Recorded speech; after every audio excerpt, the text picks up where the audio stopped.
You are now listening to Handsome Reads.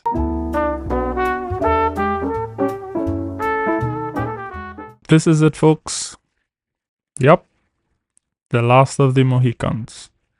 They want to close out the remainder of the year 2024. And what an incredible year it was. What was so incredible about it? Well, for starters, you and I met one random evening where I invited you to kick back, relax, and allow me to read pages from my novel to you. Season's greetings, Merry Christmas, Happy Hanukkah, Happy Kwanzaa, and Happy Life to everyone tuning in to today's episode.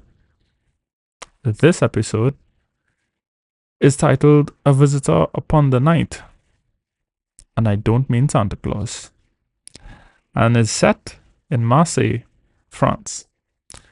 As is customary, feel free to get comfortable, pour a drink of your favorite beverage, maybe something festive for this season, and sit back, relax, as I transport us back to the Army of Sin world. Henri glanced up from where he sat behind the laptop, having sensed a subtle disturbance in his hotel suite. A woman in her early 30s and owner of the laptop lay curled in business suit on the sprawl of his king-sized bed. Her face was a myriad of emotions, soft, moist lips parted soundlessly, eyes tightly shut. Severing the mental command to scroll the series of web pages at a speed too fast for the human mind, Henri came to his feet in a fluid motion, leaving the sleeping woman and the laptop he had commandeered where they lay. Not an ounce of weariness marred his face, having already recognized the signature of his guest. Now, he simply waited.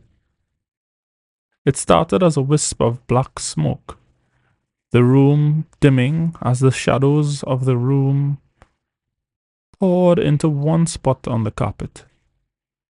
The volume of the smoke grew into a column before finally taking on a humanoid shape. "Greetings, Angel," a husky, feminine voice came from within the column of smoke.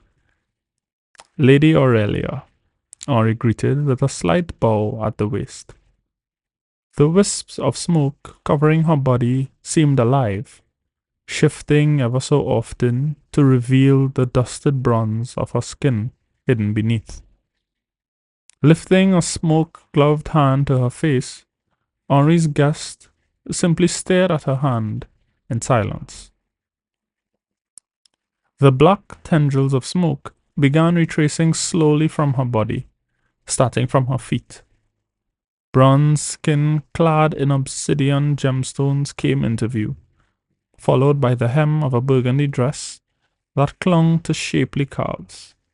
Further, the smoke disappeared to reveal a row of those same black gemstones that traveled from just above her navel to below the curve of her left breast. The smoke finally receded to the center of her chest, the wisps clinging to her face retreating to the top of her head to form a crown of obsidian. Beneath this crown stood Julia Aurelia Zenobia, the fallen former ruler of the lands that stretched from India all the way to Alexandria, one hand resting on her jeweled dagger as her dark eyes drew in Henri's appearance. She was a tall, striking beauty for a mortal, skin boasting a mixture of her Arabic, Macedonian, and Egyptian heritage. Yet this elegantly clad woman was the same one reputed to have sacrificed the group of men who had slain her equally fearsome husband, one of those men having been her husband's own nephew. "You look better, Angel," The former queen greeted, clasping both Henri's elbows in her hands, the gemstones on her dress catching the light as she shifted. Clasping the now toned, solid mass of her biceps in his palms, Henri inclined his head in greeting. And you look just as ravishing as you did an epoch ago. What brings you here, O huntress of panthers? Laughing softly, perfect white teeth flashing in joy at a reminder of that particular moniker, the warrior replied, I can no longer see the two brothers. I take it you have delivered them to the gates? Indeed, Henri confirmed. So, that must be the reason for your now healthy appearance, she offered in a husky whisper. Henri waited in silence, knowing his guest was not one to make idle visits. No shadow warrior was, for that matter, the majority of them choosing to disappear for gaps at a time while the world continued to rotate on its axis until some wind of change blew in their direction. At present, only Lady Zenobia and one other warrior walked the earth. And they were certainly an interesting pair, she continued, musing aloud. You knew it would have only been a matter of time once you reported their general location. This is true, Zenobia replied. Well then, Angel, do you have something to hold my interest to this earth? Or shall I join the others and rest? Shadow warriors, such as Lady Zenobia, were unable to see past the gates of heaven or hell. Although they were free to interact with all manner of angel kind alike, they were only permitted free passage anywhere on earth. This came as a result of their agreement made with Mr. Donoma at the time of their respective passing, an opportunity to observe the world and the advancement of man until it no longer held their interest.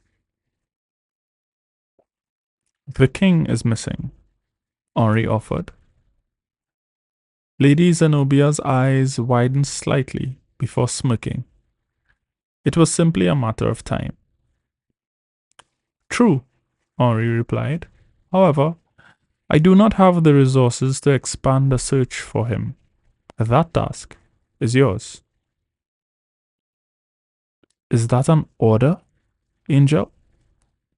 Her voice dropped an octave.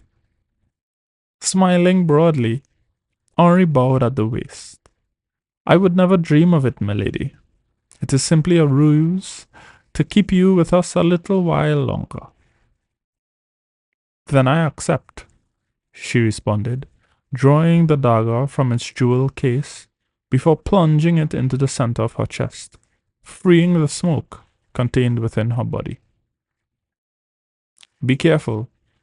I have no idea what kind of mood he may be in, Henri offered in farewell.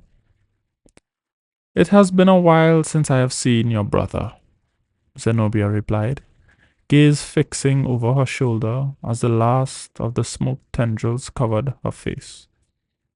Tend to your charge, Angel. We shall speak in time. End of episode.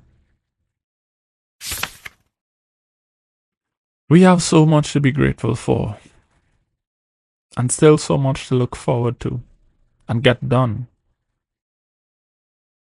This is your handsome host, lifting a toast to you, my wonderful listeners, as we close the curtains on our first year together. Cheers to more rendezvous, more smiles, better health, wealth, and a larger audience in 2025. I'll see you guys on the other side of it. Bring a friend with you next year. Until next time, and as always, love and light. Happy New Year! Okay, bye.